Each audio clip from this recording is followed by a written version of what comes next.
وقل جاء الحق وزهق الباطل إن الباطل كان زهوقا صدق الله مولانا العظيم وبلغنا رسول النبي الأمي الكريم ونحن على ذلك لمن الشاهدين والشاكرين والحمد لله رب العالمين اللهم صل على محمد وعلى آل محمد كما صليت على إبراهيم وعلى آل إبراهيم إنك حميد مجيد اللهم بارك على محمد وعلى آل محمد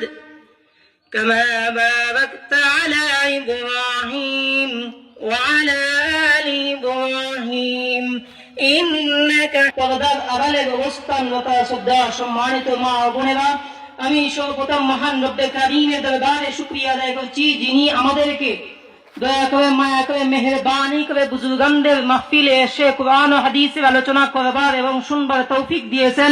এজন্য সবাই অন্তরের অন্তঃস্থল থেকে বলিষ্ঠ কণ্ঠে বলি আলহামদুলিল্লাহ। মুহতারাম হাজরিন, সমস্ত নবীগণ নবী রাসূলগণকে আল্লাহ পাক দুনিয়াতে প্রেরণ করেছেন মানুষ যেন তাদেরকে অনুসরণ করে। সেজন্য আমার বন্ধুগণ, যারা আল্লাহ এবং আল্লাহর রাসূলের অনুসরণ করেছে তারা সফল হয়েছে, আর যারা করবে তারা সফল হবে, আর যারা করবে না তারা মুতা হতে পারবে, টাকার মালিক হতে পারবে, বড় চেয়ারের মালিক হতে পারবে, কিন্তু সফল হতে পারবে না। আমার বন্ধুগণ, রব্বে কারীম বলেন আল্লাহ এবং আল্লাহর রাসূলকে যারা অনুসরণ করবে তারাই সফল হবে। আমার বন্ধুগণ, তাহলে আওয়াজ করে বলবেন, মুতা হইলেই কি সফল? টাকার মালিক হইলেই কি সফল? চেয়ারের মালিক হইলেই কি সফল? আমরা বন্ধুগণ, আমরা এমন দৃশ্য দেখেছি, আরে অনেক বড় চেয়ারে বসেছিল, শেষ মুহূর্তে খোলা পাতায় ঘুমাতে হয়েছে। আমার বন্ধুগণ, ক্ষমতা চিরদিন বেশি দিন থাকে না, এই জন্য ক্ষমতা গর্ব করে কোনো লাভ নাই, যে কোনো একদিন চলে যেতে পারে। আর ক্ষমতা গর্ব করেছিল ফেরাউন, হামান, নমরুদ, এরা এগুলো তো রাখতে পারে নাই।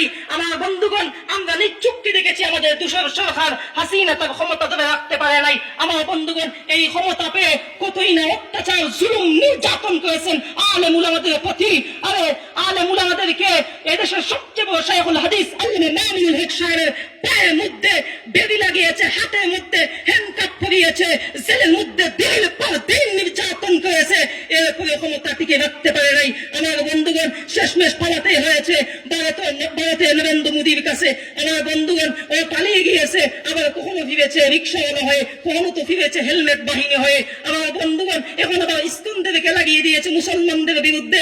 আমি বলতে চাই, ইসকনদেরকে মুসলমানদের বিরুদ্ধে এই জন্য লাগিয়ে দিয়েছে যাতে করে হিন্দু বা মুসলমানদের মধ্যে একটা বিবাদ সৃষ্টি হয়, এই জন্য লাগিয়ে দিয়েছে। আমি আমার হিন্দু ভাইদেরকে বলবো, তোমরা তোমাদের পূজা মণ্ডলে থাকো, তোমরা তোমাদের মন্দিরে থাকো, তাতে কোনো আমাদের আপত্তি নাই। আর তোমরা এদেশের নাগরিক হিসেবে এদেশের সুবিধা ভোগ করতে পারো, তাতে আমাদের কোনো আপত্তি নাই। তোমরা মেম্বার হও, চেয়ারম্যান হও, আর রাষ্ট্রপতি হও, মন্ত্রী হও, তাতে কোনো আমাদের আপত্তি নাই। তোমরা খবর দাও, হুঁশিয়ারি করে দিতে চাই, সাবধান, আওয়ামী লীগের হক করে ফেলবেন না।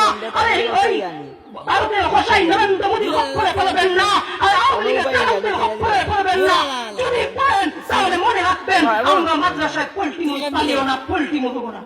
আমার বন্ধুগণ, ক্ষমতা বেশি দিন থাকে না, চিরদিন থাকে না, এই জন্য আলেম উলামাদেরকে কতই না অত্যাচার করেছেন। আর বলেছিলেন যদি ভালো না লাগে আমরা চলে যেতাম পাকিস্তান। আমরা পাকিস্তান যেতে হয় নাই, বরঞ্চ আল্লাহ পাক, আমরা বলেছিলাম যে তোমার ফটো দেখতে চেয়েছিলাম, আল্লাহ পাক বলেন এটা শুরু হয়ে যায়। আরে এমন ব্যবস্থা করে দিয়েছেন, দেশ থেকে পালানোর সুযোগ করে দিয়েছেন তোমাকে। আমার বন্ধুগণ, ক্ষমতা বেশি দিন চিরদিন থাকে না। আসেন, আমার এমন ইলিমও নাই, আমলও নাই যে আমি আপনাদেরকে বুঝাতে পারবো। বুজুর্গরা এখানে বসে আছেন, আমার উস্তাদরা এখানে বসে আছেন। হুজুররা যদি দোয়া করেন, হতে পারে আমি অযোগ্য দিয়ে আল্লাহ পাক আপনাদেরকে কোন উপকার করাইতেই পারেন। আমার বন্ধুগণ, খলিফাতুল মুসলিমিন আমিরুল মুমিনিন হযরত উমর ফারুক রাদিয়াল্লাহু তাআলা আনহু কিছু সৈনিক পাঠিয়েছেন যুদ্ধের ময়দানে। যুদ্ধ চলছে, কিন্তু তারা বিজয়ী হতে পারছে না। আমিরুল মুমিনিন হযরত ওমর ফারুক রাদিয়াল্লাহু তাআলা আনহুর কাছে তারা চিঠি লিখছে যে আমার সৈনিক পাঠানো হোক, আমরা বিজয়ী হতে পারছি না। আমিরুল মুমিনিন খলিফাতুল মুসলিমিন হযরত ওমর ফারুক রাদিয়াল্লাহু তাআলা আনহু বললেন, আর সৈনিক পাঠানো যাবে না, তুমি বিজয়ী হতে পারছো না, দেখো তোমাদের আমলের কোনো ঘাটতি আছে কিনা, দেখো আমলের কোনো ঘাটতি আছে না। ও মুসলমান, আমরা তো আমাদের আমলটাকে দেখবো, আমাদের আমলের কোনো ঘাটতি আছে কিনা, এটা আমাদের মাথায় আসে না। আমার বন্ধুগণ, বরং আমি গলা ফাটিয়ে বলি আমি পাক্কা ইমানদার, আর পাক্কা ইমানদার না এমনও বলে যে আমি 70-80 রাকাত তাহাজ্জুদের নামাজ পড়ি। 70-80 রাকাত তাহাজ্জুদের নামাজ কেমনে হয় আমার জানা নাই। আমার বন্ধুগণ, আমার জানা মতে তারাবির নামাজ 20 রাকাত লম্বা নামাজ আমার জানা মতে, কিন্তু 70-80 রাকাত কেমনে পড়ে আমার জানা নাই। তো পড়তে পারে কেউ। আমার বন্ধুগণ তাহাজ্জুদের নামাজ 70-80 রাকাত কেমনে পড়ে ওরা আমার জানা নাই, তবে কেউ পড়লে পড়তেও পারে। অথচ আমরা আমাদের আমলের দিকে খোঁজ খবর নেই না যে আমলের মধ্যে কোনো ত্রুটি আছে কিনা, এটা দেখার চিন্তা আমার মাথায় আসে না আমার বন্ধুগণ। অথচ কুরআন খুলে দেখেন, আল্লাহ পাক পয়গম্বর সুলাইমান আলাইহিস সালামের কথা উল্লেখ করেছেন, ওয়া তাফাক্কারাত তাইর ফাকালা মা লি লা আল হুদহুদ আম কানা মিনাল গায়িবিন أم كان من الغائبين। পয়গম্বর সুলাইমান আলাইহিস সালাতু ওয়াস সালামের কথা আল্লাহ পাক রব্বুল আলামিন পবিত্র কোরআন শরীফের মধ্যে উল্লেখ করেছেন।